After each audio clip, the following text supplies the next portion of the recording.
somos redarguidos por el Espíritu Santo. Y una vez somos redarguidos, pedimos perdón. Y pedimos perdón.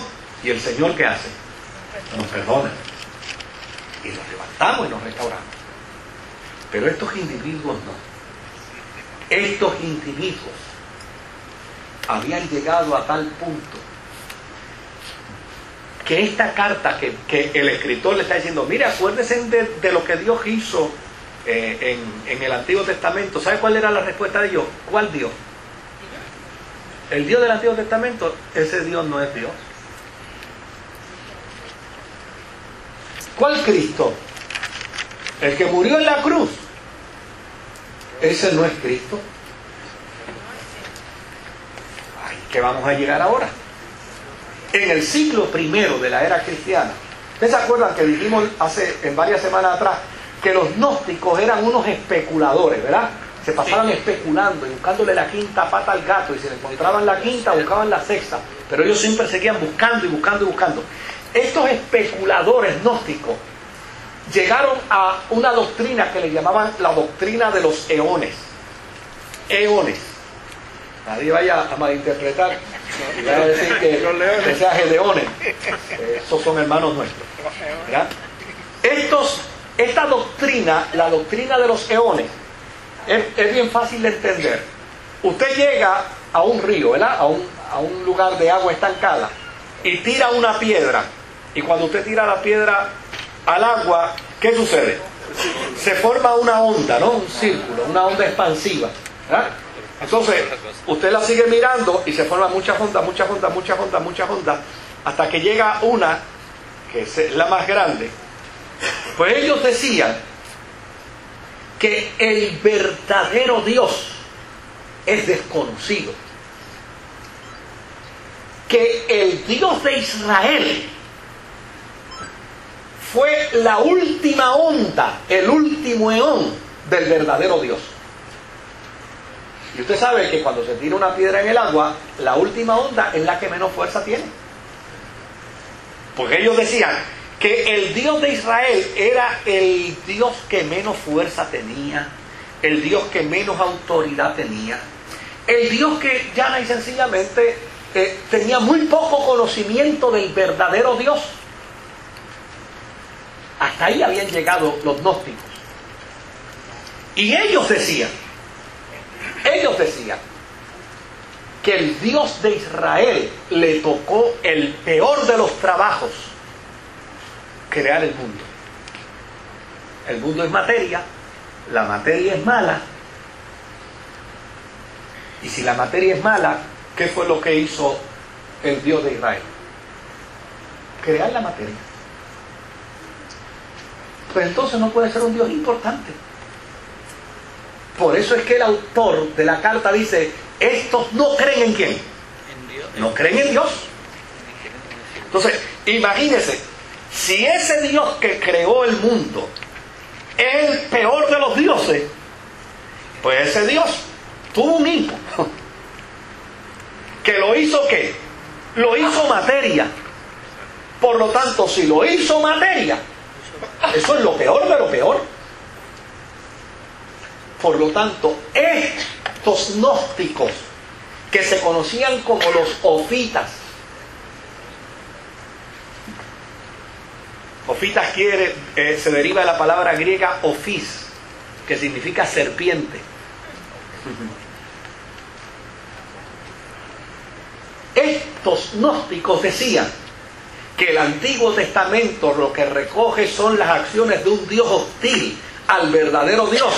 Por lo tanto, los personajes malos del Antiguo Testamento fueron matados por un Dios ignorante, por un Dios que no tenía conocimiento del verdadero Dios.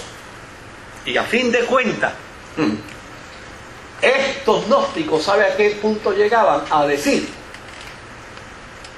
que en el Antiguo Testamento los malos eran los buenos y los buenos eran los malos. El Dios bueno es un Dios malo. Abraham es una persona mala. Coré era una persona buena, porque Coré se estaba rebelando contra el Dios malo. La gente de Sodoma y Gomorra era gente buena. Hay que ser bien sinvergüenza para llegar a esa teoría, ¿verdad? O sea, los de Sodoma y Gomorra, esos eran buenos. Malo fue el Dios que los destruyó.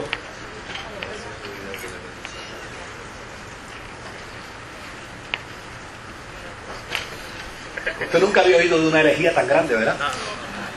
Tal vez para ustedes es la primera vez que escuchan herejías tan grandes como esta.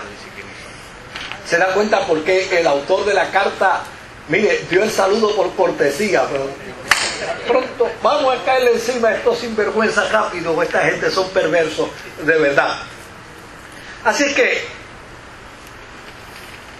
Jesucristo no es el único soberano y Señor. De la misma forma que hay una onda expansiva que creó distintos dioses y a la tierra le tocó el Dios de Israel.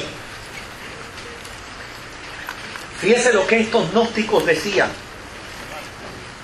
Ellos decían que cualquiera podía ser un Cristo.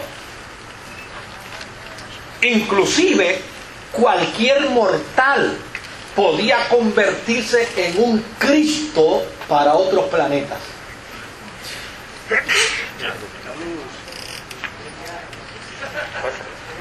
Oiga eso, porque eso todavía al día de hoy es creencia de algunos movimientos religiosos, ¿sabe? Sí. Y esto es parte de una doctrina gnóstica de los ofitas.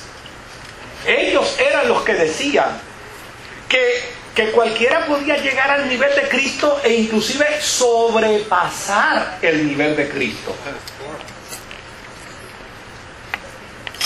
Cuando uno ve esto, uno se impacta, ¿no? No hay nada nuevo bajo el sol.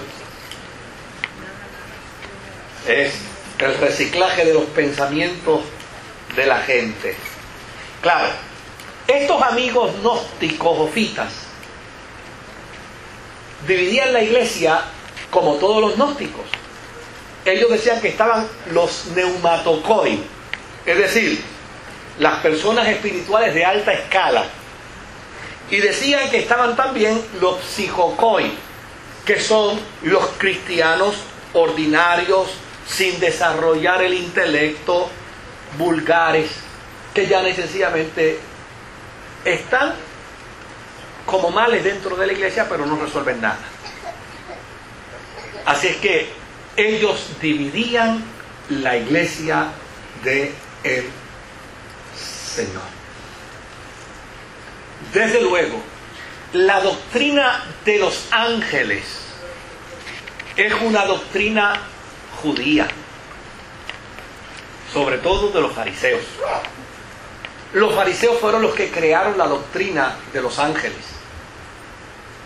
Estos individuos, como no creían en el Dios de Israel, porque para ellos el Dios de Israel era ¿qué?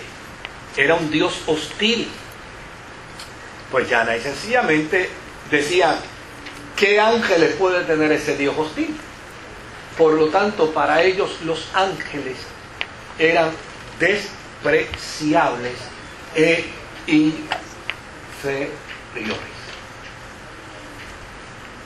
Fíjese qué juego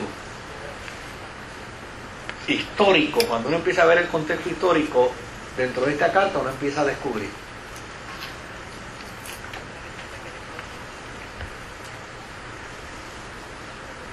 Esta carta, por su contenido, fíjese que yo les mencioné que tiene dos planteamientos que no son planteamientos neotestamentarios, ni son planteamientos antiguos testamentarios, porque no aparecen en los registros bíblicos del canon bíblico. Y como resultado de ello, esta cartita dio mucho trabajo para entrar al canon bíblico, para ser aceptada, porque imagínense, en el versículo 9, si pasas al versículo 9, ahí dice en el versículo 9, pero cuando el arcángel Miguel contendía con el diablo, disputando con él el cuerpo de Moisés,